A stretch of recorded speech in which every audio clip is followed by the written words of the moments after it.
reconocer que algunos conceptos de antropología bíblica son, nuestro hermano lo decía en la oración, yo soy consciente de ellos, son complejos. Y que a veces expresados así, pues, y dichos muchos de esos conceptos durante 2 horas de tiempo, atascan. ¿Sabéis lo que ocurre cuando una persona come mucho, muchos platos juntos? Necesita un tiempo de relax para poder digerir todo eso. De manera que voy a procurar esta noche y las siguientes noches hacerlo más sencillo. No quiero decir con esto que vamos a bajar el nivel de la enseñanza, pero voy a hacer todo lo posible por expresar esos conceptos de una forma mucho más sencilla, que podamos entenderlos sin dificultades cada uno de nosotros. Retomamos el estudio de ayer y recordaréis que concluíamos mencionando distintas posiciones en relación, voy a tomar el texto exactamente o el pasaje, en relación con la imagen y semejanza. ¿Os acordáis de esto? Que os decía que había la posición reformada o calvinista, la posición luterana, la posición arminiana, y nos fuimos para casa. Bueno, ¿y cuál es la que tenemos que adaptar?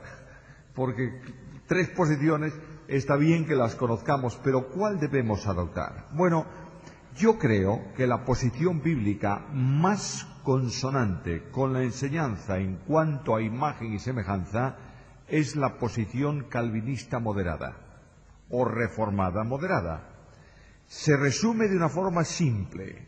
El resumen es este: la imagen de Dios en el hombre consiste en una integridad original que hace que el hombre sea a la vista de Dios bueno en gran manera y que no se pierde por el pecado. Porque el hombre, aun cuando pecó, no perdió la imagen de Dios en él. ¿Está claro? Pues así de sencillo. Esa es la posición bíblica más consonante con el sistema de enseñanza general tocante a esto. Ahora, cuando hablamos de la parte inmaterial del hombre, todos recordamos este concepto que es muy simple, muy sencillo. El hombre es un ser que se compone de 2 elementos. Un elemento material, visible, tangible, el cuerpo. Un elemento espiritual, intangible, que tiene una serie de componentes. El primer componente que debemos considerar de esa parte inmaterial, por la importancia que tiene y por lo que se repite en la Biblia, es el alma, ¿verdad? Decíamos en el estudio que cuando Dios creó al hombre y buscó en la tierra, recolectó en la tierra, tomó de la tierra los elementos para hacer la parte orgánica, la parte material del hombre, inmediatamente sopló en él el espíritu de vida. Y esencialmente, supongo que recordáis que el primer día o el segundo día mencioné que la palabra vida ahí no está en singular. Aunque nosotros la tenemos en singular, en hebreo está en plural. Sopló aliento de vidas. En ese sentido, sopló el aliento de la vida biológica, por la que el hombre vino a ser un alma viviente, un ser vivo, y sopló también el aliento de la vida espiritual, por medio de la cual el hombre puede comunicarse ¿con quién? Con el Creador. Ningún otro ser puede comunicarse con el Creador más que el hombre, porque tiene un elemento de vida espiritual.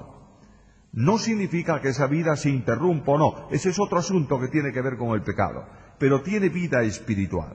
Ahora, cuando el hombre se enfrenta con el alma, se pregunta, bueno, ¿cómo es el alma?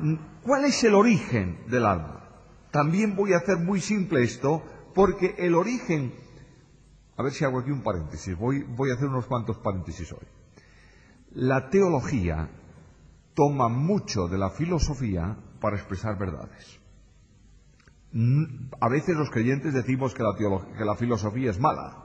Bueno, es mala si se supera o se pone por encima de la Biblia, pero es muy buena si está al servicio de la Biblia. Ayer mencioné, por ejemplo, una cosa que se llama el sujeto de atribución de la naturaleza humana de Jesucristo, que todo cuanto esa naturaleza humana realiza, el responsable subsidiario de esas acciones, ¿quién es? La persona divina del Hijo de Dios. ¿Está en algún lugar de la Biblia ese concepto de sujeto de atribución? No. ¿En dónde está?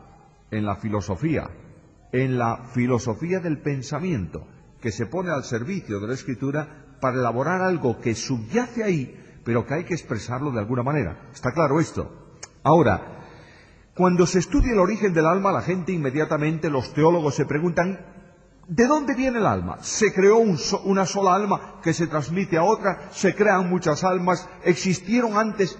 Todas estas preguntas que la Biblia no contesta con excesiva precisión, muchos teólogos acudieron, o muchas escuelas teológicas acudieron a la filosofía.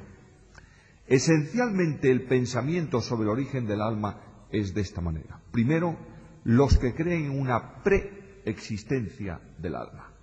Entre otros muchos, pues tenéis a Platón, que él creía que todas las almas fueron originadas en un momento por Dios y están, digamos así, almacenadas, y las almas son atraídas por los cuerpos, y entonces cuando el alma, que es perfecta absolutamente, entra en contacto con el cuerpo, ha cometido una falta que se va purificando en posteriores experiencias con el cuerpo, hasta que por fin llega a un momento en que es perfecta. Red Radio Integridad. Decimos, pero eso es preexistencia, eso es, yo qué sé lo que, hasta ¿cómo se llama esta filosofía que habla? Reencarnación, es la palabra que yo estaba buscando. Entonces, ¿eso tiene alguna razón bíblica o alguna base para pensar que las almas preexisten al cuerpo, es decir, son anteriores en existencia al cuerpo humano? No hay ninguna razón bíblica, ¿verdad? Pero los discípulos tenían en la mente una filosofía que habían tomado de alguna forma de esa misma manera de pensar. Miremos Juan capítulo 9, versículo 2. Le preguntaron los discípulos diciendo, Rabí, ¿quién pecó? ¿Este o sus padres? ¿Para qué? No para que quedase ciego, para que naciese ciego. De manera que había una idea de que por alguna razón hechos de anteriores existencias afectaban existencias presentes. ¿Notáis la pregunta tan extraña que los discípulos le hacen? Algunos piensan que la pregunta venía como un castigo de Dios. Algunas personas entendían que Dios castigaba a las personas de esta manera. Bueno, esto es un pensamiento todavía muchísimo más antiguo que Platón. En el libro de Job se ve este pensamiento. Los amigos de Job le decían a Job, no es cierto que eres justo, Job. ¿Por qué no es cierto? Porque Dios no castiga a los justos de esa manera, castiga a los perversos, de modo que tú eres un perverso que tratas de aparecer justo. Y Job sufre a lo largo de ese libro, se lee en el relato bíblico de una forma terrible, ¿o no? Pierde todo, pierde el prestigio, los amigos dudan de él, todas estas cosas, y un día Job reacciona a su frustración personal con aquellas palabras, yo sé que mi Redentor vive. ¿Y qué dice Job? Y después de deshecha está mi piel, en mi carne he de ver a Dios. Nosotros tomamos eso y lo aplicamos indudablemente a la experiencia o al pensamiento de una vida perfecta después de la muerte. Está muy bien. Pero realmente Job estaba pensando mucho en el tiempo presente. De manera que él decía, yo sé que Dios va a intervenir porque mi Redentor, mi Vindicador vive. Y aunque yo tengo mi piel deshecha, mi carne deshecha, he de ver en una carne renovada a Dios. Y cuando vais al final del libro, leéis aquellas palabras, de oídas te había oído, pero ahora mis ojos te ven. Se cumple el deseo de Job en una intervención directa de Dios que le prestigia, nuevamente le saca a su existencia. Ahora, esta idea de almas que anteceden en existencia también está dentro de la iglesia llamada cristiana, o de la iglesia cristiana. En el siglo III hay un hombre que se llama Orígenes, que hace esta afirmación. y estamos hablando de cristianismo. Y la reencarnación, almas que se reencarnan en cuerpos, toma razón teológica en el siglo III de la era cristiana. Veis que no había muchísima distancia de la época apostólica. Estamos hablando del siglo III. Ahora, vamos a hacer una serie de objeciones a la preexistencia. Veamos las objeciones. La Biblia nunca habla de preexistencia. Y cuando la Biblia habla de creación del alma del hombre, se refiere a un solo hecho y a una sola vez. Génesis capítulo 2, versículo 7, que dice ahí, sopló en la nariz del hombre aliento de vida. Cuando Dios creó a la mujer, dice la Biblia que Dios creó un alma para la mujer o sopló en la mujer espíritu de vida. No. Por tanto, aquí hay un argumento muy serio, muy contundente, que impide pensar en una creación múltiple de almas antes de la existencia de los cuerpos. Por otro lado, el origen del pecado en la humanidad no se debe a ningún tipo de distinción o de problemas en existencias anteriores. La prueba de ella la tenéis en Romanos capítulo 5, versículo 12. ¿Qué dice ahí? Por tanto, como el pecado entró en el mundo por un hombre, luego el pecado no viene, la raíz del pecado, el problema del pecado, no viene de existencias anteriores, entró en el mundo por la experiencia de un hombre. Además de esto, la situación perfecta del hombre es espiritual, o la parte espiritual, el alma y el cuerpo juntos, ¿no? La situación imperfecta es precisamente la desencarnación, es decir, la ausencia de un cuerpo para el alma. Mirad Romanos capítulo 8, versículo 23. Y no solo ella, sino que también nosotros mismos, que tenemos las primicias del Espíritu, también gemimos dentro de nosotros mismos, esperando la adopción, la redención de nuestro cuerpo. Quiere decir que un creyente que muera y va a la presencia de Dios, a la presencia de Dios va su parte espiritual. Espera insistentemente, con deseo, la incorporación de nuevo del cuerpo para que sea una unidad integral en la presencia del Señor. Otro texto, 2 Corintios, capítulo 5, versículo 1, porque sabemos que si nuestra morada, el cuerpo, esta morada terrestre, este tabernáculo, se deshiciere, tenemos de Dios un edificio, una casa no hecha de manos, eterna en los cielos. Por esto también gemimos, deseando ser revestidos de aquella nuestra habitación celestial, pues así seremos hallados vestidos y no desnudos. Luego la Biblia enseña con toda claridad que un alma aislada del cuerpo no está en un estado perfecto, sino todo lo contrario, está en un estado imperfecto. Por otro lado, la idea de una preexistencia de las almas de los hombres destruye la unidad de la raza. ¿Por qué? Porque supone que la parte inmaterial del hombre existió mucho antes del hombre en sí. Y esto dividiría absolutamente la idea general de raza y de comunicación. Bueno, ¿fácil de entender eso? Hemos entendido bien que hay unas personas que piensan que la parte espiritual corresponde a una obra de preexistencia de las almas. Punto 1. Punto 2. Creacionismo. El creacionismo procede también de la filosofía. De modo que Aristóteles, Platón habla de preexistencia de almas, ¿verdad? Aristóteles habla de que Dios creó directamente cada alma de los seres, de los hombres. De modo que cada hombre que nace, Dios crea el alma de ese hombre y se le incorpora a ese cuerpo. Esto le gustó muchísimo, especialmente a personas de la Iglesia latina. De manera que San Jerónimo, el traductor de la Vulgata, afirmaba en uno de sus escritos esto: Dios crea las almas diariamente. Y viene un gran teólogo de aquel tiempo, que es Agustín de Hipona, Y Agustín de Hipona valora preexistencia, valora creacionismo, pero insiste en que sin creer en la preexistencia tiene dudas sobre el creacionismo. Estamos hablando de hombres de un pensamiento muy profundo en las cosas de la Escritura.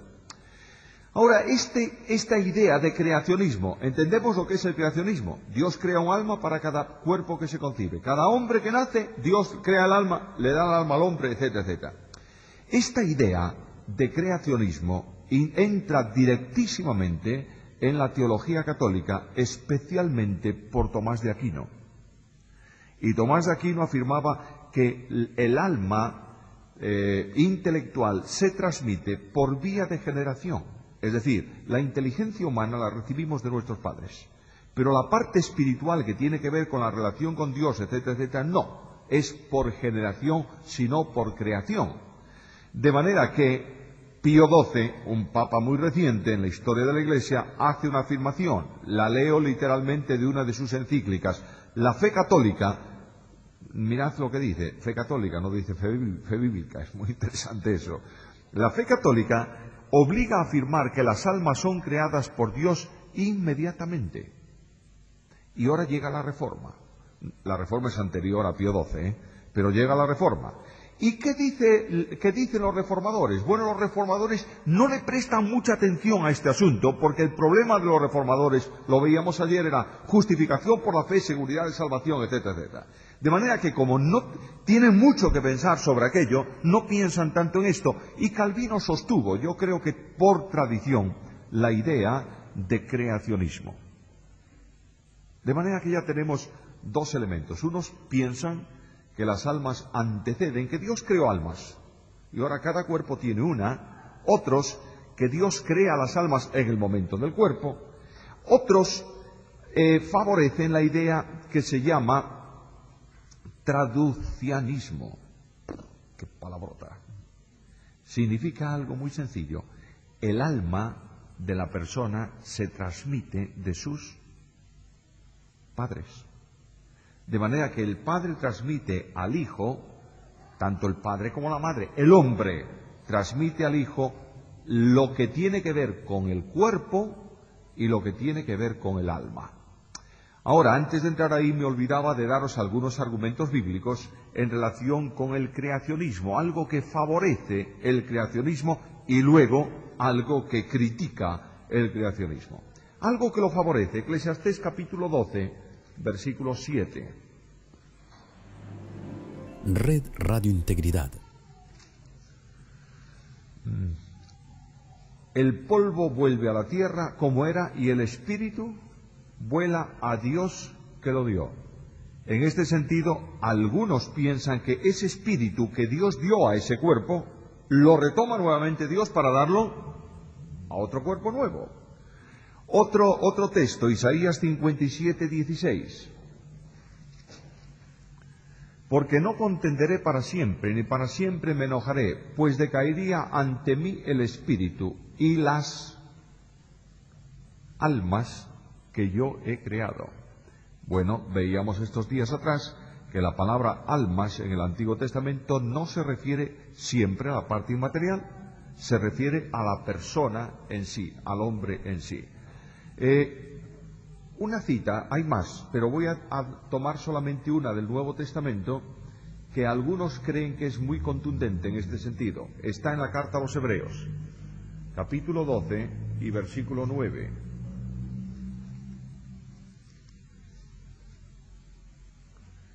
Por otra parte, tuvimos a nuestros padres terrenales que nos disciplinaban y los venerábamos. ¿Por qué no obedeceremos mucho mejor al Padre de los espíritus y viviremos?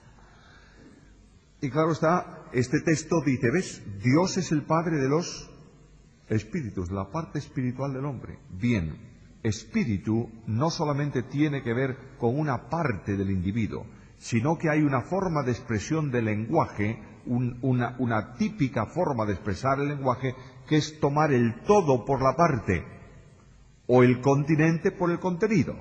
En este caso, ¿espíritu es el hombre? Sí, el Padre, Dios, no solamente es el creador de los hombres, sino el comunicador del espíritu del hombre. Por tanto, en ese sentido, se puede utilizar de esta manera. Tengamos mucho cuidado con el idioma, porque es muy rico, pero hay que entenderlo también. Por ejemplo, yo digo aquí, voy a beberme un vaso de agua. ¿Es correcta esa expresión? Es correcta. ¿Pero yo bebo un vaso de agua? No, yo bebo el agua de un vaso. De ahí que también cuando en el Nuevo Testamento se habla de la copa y del vino, tomamos a veces el simbolismo en la copa cuando realmente el simbolismo está en el vino contenido dentro de la copa. De ahí que cuando se dice esta copa es el nuevo pacto en mi sangre, no está refiriéndose a la copa en sí, sino al vino que simboliza la sangre de Cristo, que es el nuevo pacto derramado en su sangre. ¿Está claro? El lenguaje, por tanto, a veces, si vamos al literalismo radical del lenguaje, vamos a tener muchos problemas en cuanto a la interpretación bíblica. Bueno, con esto algunos dicen, pero de todas formas yo pienso en un creacionismo. Muy bien, vamos a ver alguna crítica al creacionismo. Capítulo 5 de Génesis, versículo 3. Y vivió Adán 130 años y engendró un hijo a su semejanza, conforme a su imagen, y llamó su nombre Set. ¿Qué engendró Adán? ¿Un cuerpo o un hijo? ¿Y ese hijo es un cuerpo o es un hombre completo? De manera que aquí tenemos un argumento que, de alguna manera, por lo menos hace recapacitar sobre la idea de creacionismo, ¿no es esto? Si los padres no engendran solo el cuerpo de los hijos, entonces también le tienen que transmitir la parte espiritual. Y si no le transmiten la parte espiritual, en ese sentido serían incluso inferiores a los propios animales. Capítulo 1 de Génesis, versículo 24. Luego dijo Dios, produzca la tierra seres vivientes según su género, bestias y serpientes y animales de la tierra según su especie, y fue así. Género y especie se transmiten de los padres a los hijos, y cada hijo de los animales reproduce exactamente, en la dimensión en que puede ser exacta, es decir, la misma calidad que los padres reproducen, el hijo reproduce las mismas características de los padres. Bueno, ¿alguien tiene otro argumento más contundente? Porque algunos pueden decir, bueno, es que no tenemos argumentos. Puede ser, no puede ser. La Biblia dice que cuando Dios creó al hombre, ¿qué hizo? Descansó. ¿Significa que no creó más? Si no creó más, entonces no puede haber creación actual de almas. Tiene que ser comunicación. ¿Entendemos esto bien? En el sentido, el razonamiento. Yo no pregunto que estemos de acuerdo. Entendemos ese razonamiento. Ahora, no hay tampoco, voy a poneros más inquietos, no hay tampoco una seguridad absoluta y total de que Dios haya concluido toda actividad creadora. Vamos a ver un texto. Salmo 104, versículo 30. Envías tu espíritu, ¿qué? Son creados y renuevas la faz de la tierra. Y fijaros que lo que está diciendo aquí es que el Espíritu de Dios tiene la responsabilidad del mantenimiento de la vida biológica del planeta Tierra. Y de pronto ocurre algo, un animal, dice Dios, le quitas el aliento. ¿Y qué pasa con ese animal? Se muere. Y dice, envías tu espíritu, son creados. Claro, frente a esto alguien va a decir, pero al animal que muere le sucede un animal vivo, nacido ¿de quién? De los animales que mueren. De manera que aquí hay una forma un tanto rara de poder entender este versículo. Este versículo puede entenderse como que la creación significa simplemente el hecho biológico de mantener lo que Dios regaló a la primera pareja. Dios regaló a la primera pareja de animales y de hombres un regalo específico, la fertilidad, mediante la cual la vida biológica del planeta va desarrollándose y a padres muertos suceden hijos vivos. Muy bien. ¿Tenéis ya algo claro? Yo sigo con un montón de dudas en este asunto. Pero vamos a otra posición. Primera posición, repaso esto. Primera posición, antecesión de almas. No Red me Radio Integridad. Segundo, creacionismo. lo acepto con mis dudas. Tercero, traducianismo, no traduccionismo. Traduccionismo es un tipo que quiere traducir. Traducianismo es uno que transmite cosas. Traducianismo se deriva del latín, que significa hacer pasar algo a través de. De manera que lo que dice es que la raza humana fue creada por Dios en Adán. Punto. No hay más creación. Y desde Adán y Eva se propaga en todos los elementos espirituales y materiales a los restantes elementos de la especie de la raza humana en un proceso de transmisión, es decir, de reproducción. Ahora, la Biblia, ¿qué argumentos sólidos hay en favor de esto? Hay muchos. Uno de ellos es que la Biblia enseña que Dios sopló aliento de vida, parte inmaterial, solamente una vez, y solamente a una persona de la raza humana, que fue Adán. La reacción, lo dije antes, es que cuando la mujer fue creada, fue tomada de un hueso de Adán, de los elementos que ya Adán tenía. Es todo un enorme simbolismo. Y no dice el texto bíblico que Dios soplara en ella. Por tanto, ahí tenemos un argumento interesante. Otro argumento interesante. Cuando se habla de descendencia, se dice que fulano de tal estaba ya en los lomos de su padre.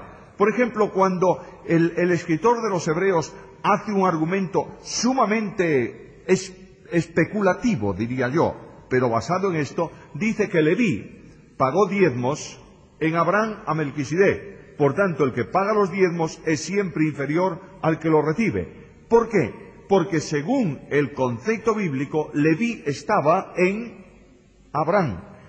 ¿Qué estaba de Leví en Abraham? ¿El cuerpo de Leví o Leví mismo? No se puede decir que Leví estaba si no estaba todo en Abraham. Este es otro de los grandes argumentos sobre la transmisión de la parte espiritual. Ahora, los ascendientes se vinculan a los descendientes y al revés, siempre como hombres. Romanos capítulo 1, versículo 3. Acerca de su Hijo, nuestro Señor Jesucristo, que era del linaje de David, según la carne. Bueno, podríamos seguir con argumentos. Hay otro argumento más. Yo no quiero cansaros demasiado o llenaros de datos. Mi convicción profunda es que un estudio que solamente almacena datos no sirve para nada.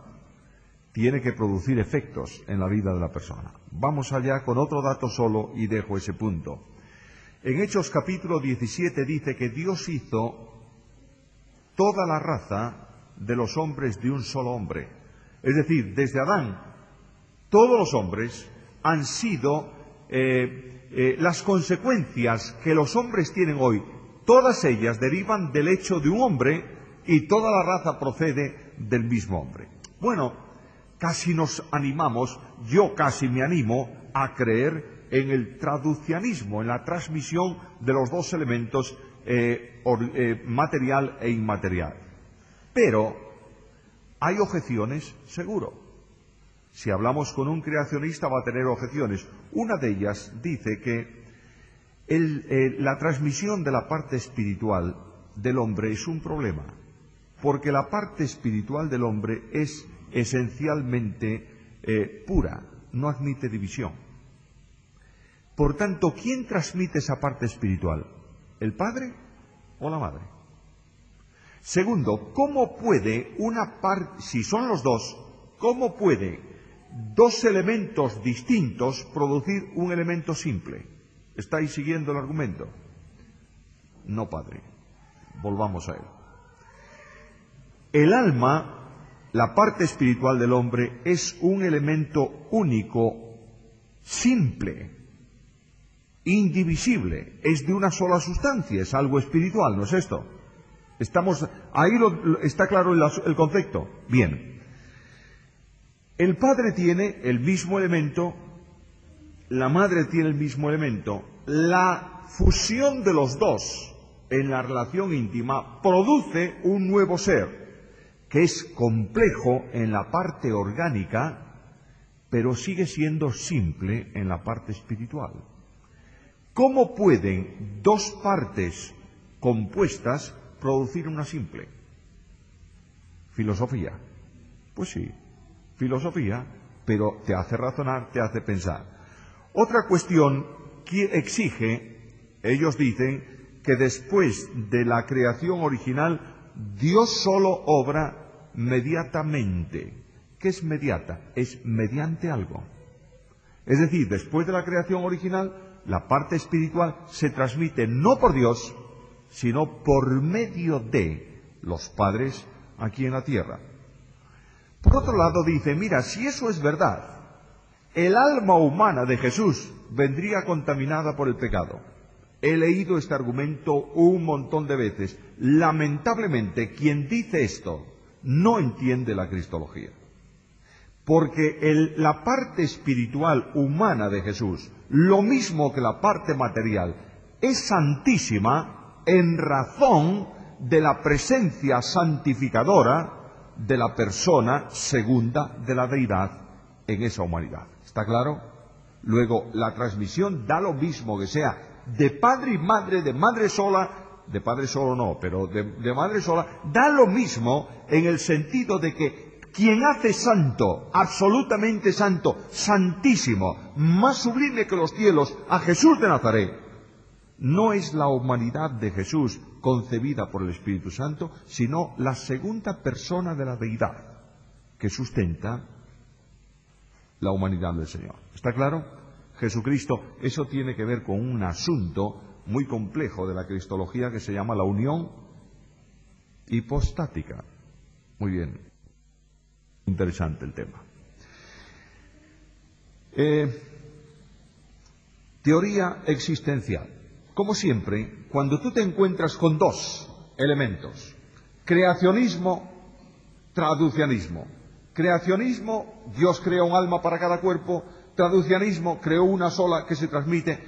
Llegas y dices, hay adeptos y hay quienes contradicen las dos posiciones. ¿Por dónde marcho? Y siempre sale alguien muy inteligente que dice, por la vía de medio. Tomamos de las dos y así no hay peleas. Llegamos a un acuerdo. La vía media dice que Dios dotó al hombre de capacidad procreadora. Te multiplicarás. Muy bien. Dios dota al hombre de la capacidad de comunicación de la vida biológica. Pero la vida espiritual es personalmente suya. De modo que lo que está haciendo es tomando de las dos cosas para crear algo. ¿Estamos de acuerdo con eso? Bueno, mirad, si alguien me dice, tienes que decantarte por una idea, y respeto absolutamente la idea ajena. Si alguien me dice, tienes obligatoriamente que definir de las tres una, escogerla como la más probable, por favor, entended esto, estoy hablando de probabilidades, porque es que la Biblia tampoco lo afirma tajantemente. Yo tomaría la posición de traducianismo, es decir, de transmisión de padres a hijos. Respeto tremendamente las otras ideas, y no me voy a pelear con ningún creyente que diga, no señor, es lo otra. Fantástico, con tal motivo tendremos ocasión de charlar mucho por el camino cada vez que nos veamos. Tú de tu tema y yo del mío, y algún día cuando lleguemos al cielo, a lo mejor tú me dices, ¿ves cómo yo tenía razón? Y te diré, pues sí señor, y me has hecho pensar durante mucho tiempo. Hago otro paréntesis aquí. Mirad, lo que manifiesta la infantilidad de un creyente, ¿sabéis qué es? La incapacidad de admitir una idea que no sea la suya. El creyente que solo tiene una idea, es monoidea, es un niño. El creyente que tiene su idea afirmada, pero acepta compartir las ideas de otros y valorarlas, esa es una persona madura y espiritual. Aunque al final de todo diga, mira, yo lo he pensado, reflexionado, he meditado, he estudiado, sigo con mi idea, pero te aprecio profundamente en Cristo. ¿Está? Muy bien. Bueno, dejemos ya. Con esto yo creo, hermanos queridos, creo que hemos terminado la parte áspera. Vamos a ir ahora a asuntos mucho más simples, más sencillos, que tienen que ver con datos claros de la Biblia, lo que nos gusta a todos. ¿Qué es el alma? El alma, hay una palabra hebrea que tiene que ver, que aparece en el Antiguo Testamento 754 veces. Y de las 754 veces que aparece en el Antiguo Testamento, todas se traduce por alma, asimismo en el castellano. Alma significa simplemente lo que tiene vida. Red Radio ¿Cuerpo Integridad. tiene vida sin el alma? No. Cuando tú le quitas el alma, separas el alma del cuerpo, ¿qué ocurre? El cuerpo muere. ¿El alma sigue con vida? Sí. Por tanto, alma, el concepto primario de alma, es aquello que tiene vida. Y la primera función del alma, ¿qué es? A ver, lo hemos visto, a ver si estrujamos un pelín el cerebro para recordar. ¿Qué es la primera función del alma? Dar vida al cuerpo. ¿Un cuerpo sin alma cómo está?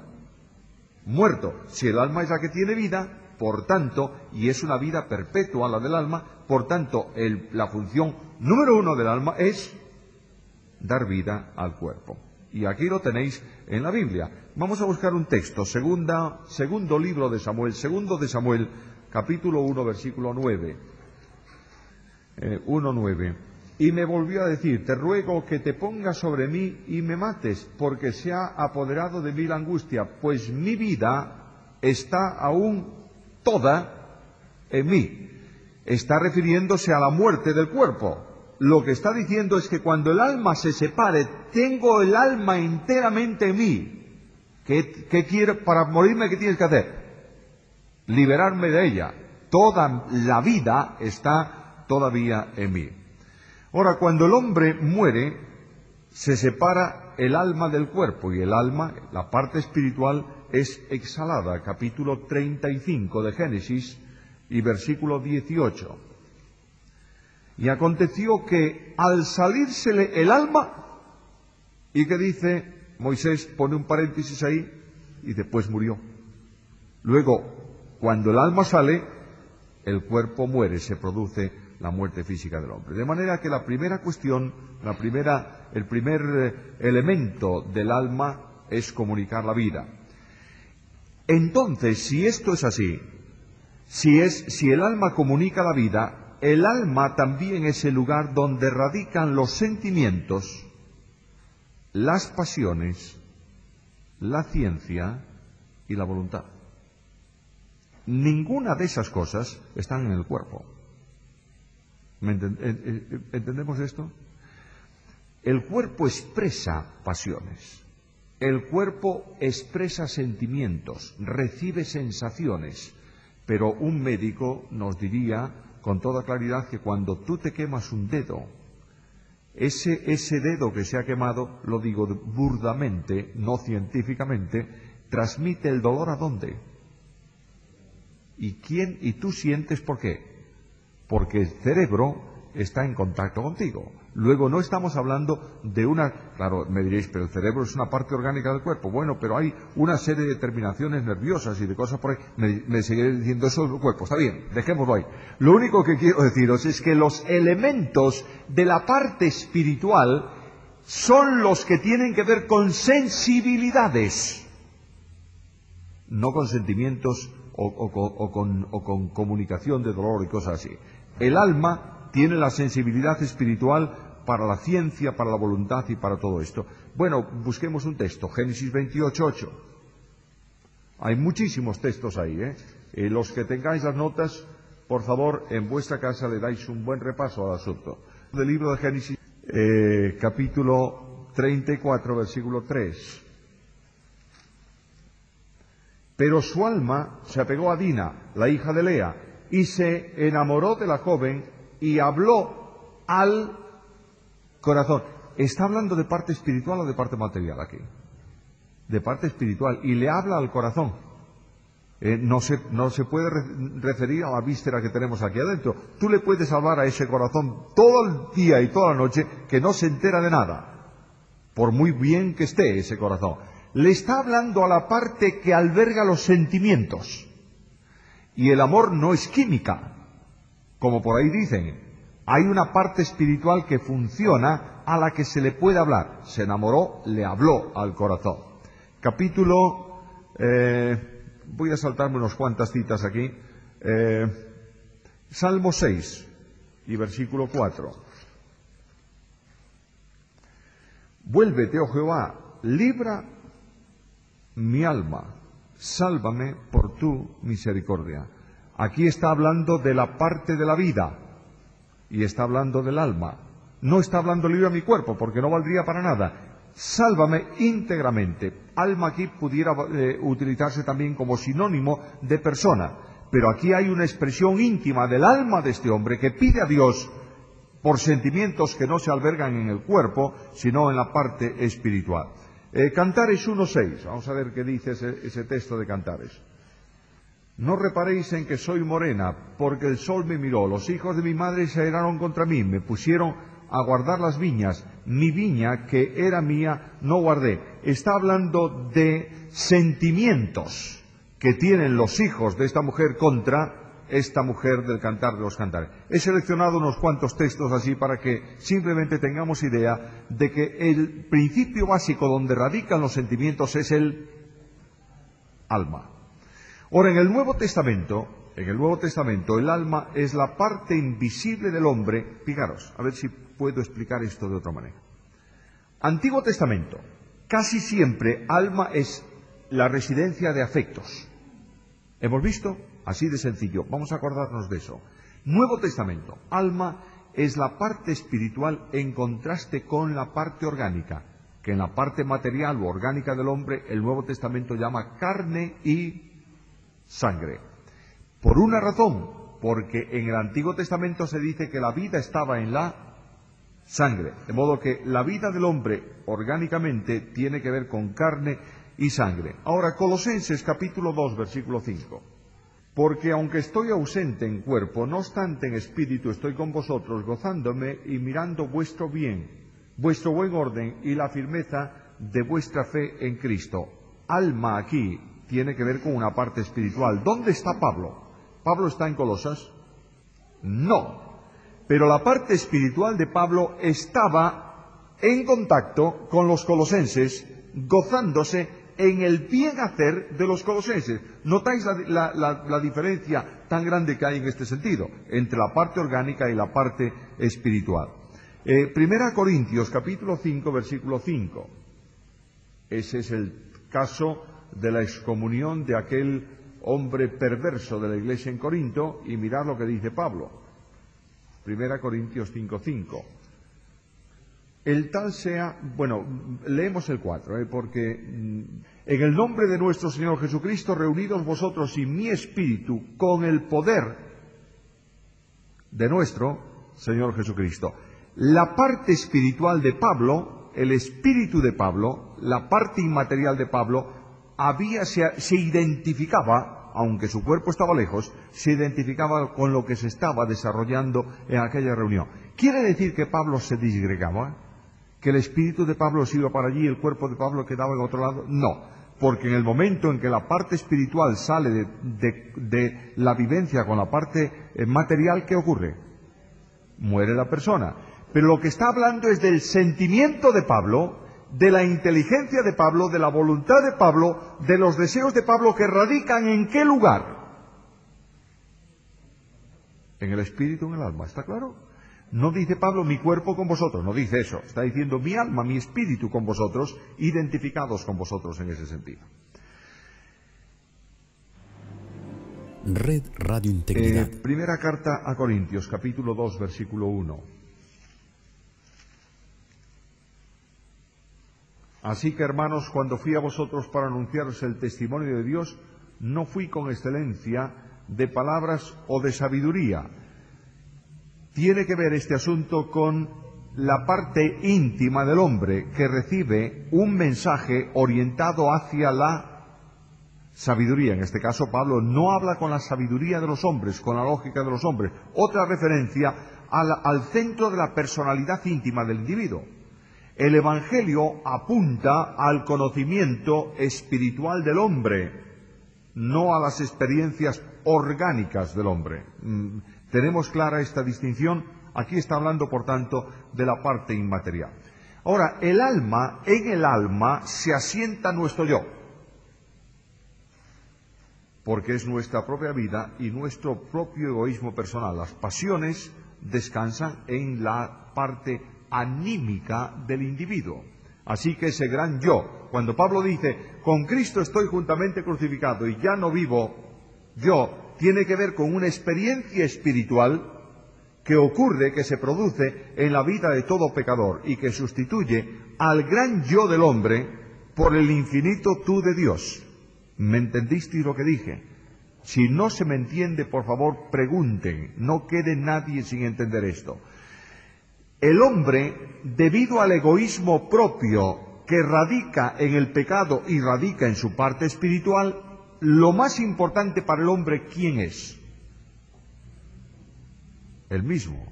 Vamos a ver, mi querido hermano, ¿quién es la persona más maltratada en tu iglesia? Claro, tú. ¿Quién es la persona a la que menos se le reconocen los dones? A mí. Hombre, claro, ¿cómo no? Naturalmente, ese es el gran yo. Ahora, cuando tú te inviertes esa dinámica, y esto lo veremos en las últimas lecciones, inviertes la dinámica del yo, porque ese yo ha quedado crucificado con Cristo, ya no vives tú, ¿quién vive? Entonces, hay un tú que ha sustituido al yo, ¿verdad? Ya vive él, no vivo yo. Las ofensas que se realizan contra tus dones que no te dejan ejercer en la iglesia, no las hacen a Luis Pérez, las hacen al que dio el don, que es Dios por su Espíritu. ¿Te das cuenta cómo cambian las cosas? Cuando tú ofendes a un creyente intencionadamente, no te olvides que no estás ofendiendo a Juan Pérez. Estás ofendiendo, de alguna manera, al Señor de Juan Pérez, porque él vive en ese Señor. De ahí, esa es la gran lección que Pablo aprendió en el camino a Damasco. La primera lección de teología cristiana de Pablo fue esta. Saulo, ¿por qué si yo no te persigo a ti, persigo a los cristianos? Los cristianos y yo somos una misma cosa, es decir, una misma unidad espiritual. Tengamos mucho cuidado, por favor, con lo que hacemos en cuanto a ofensas a los demás. Ahora, si el alma es el receptáculo de sentimientos, 1, el comunicador de la vida, 2, tiene necesariamente que ser el asiento de las actividades humanas y de las acciones mentales. No vamos a leer textos, voy a leeros 6 evidencias. En la Biblia se lee del alma hambrienta, ¿sí? Sí, está en el Salmo 107, el alma hambrienta. Luego, quien tiene hambre es el hombre en sí, pero quien necesita comer es el alma o el cuerpo. De manera que el alma es el centro de las actividades. El alma, cuando el cuerpo siente necesidad de comer, te impulsará, te orientará para que busques la comida. Se habla del alma cansada. Luego la experiencia del cuerpo se le comunica a la sensibilidad interior del alma. Se habla del alma que tiene sed de Dios. Aquí sí que tenemos ya un aspecto muy espiritual. El alma conduce, orienta al cuerpo cuando tiene sed de Dios a buscar al Dios vivo y verdadero. Y dice que es como un ciervo que busca ansiosamente, ¿qué cosa? Las corrientes de las aguas. Se habla del alma que se entristece en Job 30 y se habla del alma que ama. Ahora bien, voy a plantearos una pregunta sumamente compleja. No es compleja, es de razonamiento puro. La parte inmaterial del hombre muere, desaparece. ¿No? Hebreos 10:39. Pero nosotros no somos de los que retroceden para perdición, sino de los que tienen fe para preservación del alma. Luego, si tú no tienes fe, ¿qué pasa? Se muere el alma. ¿Sí? ¿Puedes perder la salvación cuando pierdes tu fe? No. La salvación descansa en la gracia, no en la fe. Lo que está diciendo aquí es la utilización otra vez del término alma en relación con sentimientos y con hombre en toda la dimensión de la palabra. La fe no radica en el cuerpo, la fe radica en el alma, ¿no es esto? En el corazón del hombre. Cuando crees, dice Pablo, tienes que creer con el corazón, con la parte inmaterial de la persona. De manera que el creyente se mantiene en fe, preservando por esa fe la parte inmaterial que le conduce y le orienta a las acciones que corresponden a esa vida. A ver si lo digo con un texto bíblico y lo entendemos bien. Con Cristo estoy juntamente crucificado y ya no vivo yo, vive Cristo en mí. Y lo que ahora vivo en la carne, lo vivo ¿cómo? En la fe. ¿En la fe de qué? Del Hijo de Dios. Significa, me parece que lo dije el otro día, no significa que vivo creyendo en el Hijo de Dios. No dice vivo creyendo, dice vivo en la fe de Él. La fe que corresponde a una vida de identificación con Cristo. Y la fe que no produce obras, ¿está? Ahora ya entendemos. El creyente persevera en la fe y perseverando en la fe preserva la actividad del hombre espiritual. ¿Está claro? Muy bien. Descansamos 10 minutitos, 10 minutos religiosos, y vamos a entrar luego después ya en otros aspectos de la parte inmaterial del hombre de una forma.